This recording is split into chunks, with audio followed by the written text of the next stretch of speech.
Ganda ng sinabi dito, pakinggan mo. Get a partner who matured enough to educate you, matured enough to handle your attitude, matured enough to accept your flaws.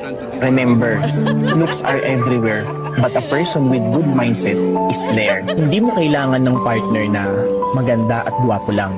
Madali lang yan. Kahit saan meron yan. Ang kailangan mo, yung partner na may emosyon at may utak. Yung kaya kang i-correct at hindi ka ito-tolerate sa mga kamalian mo.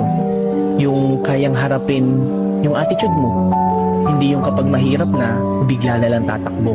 At higit sa lahat, yung tatanggapin ka.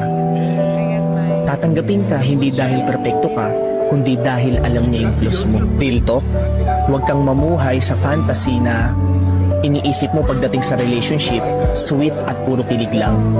Dahil kung sa kilig lang yung babasihan mo, hindi yun ang totoong relasyon. Kung puro itsura lang yung hahanapin mo, kukupas rin yan.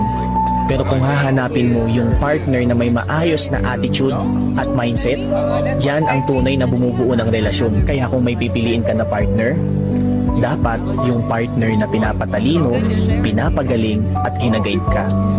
Hindi yung partner na hahayaan kang hindi umusad. How do you want it prepared? Medium well. Yeah, medium well. And you're good with the oven roasted potatoes that come with it? Or do you Yeah. want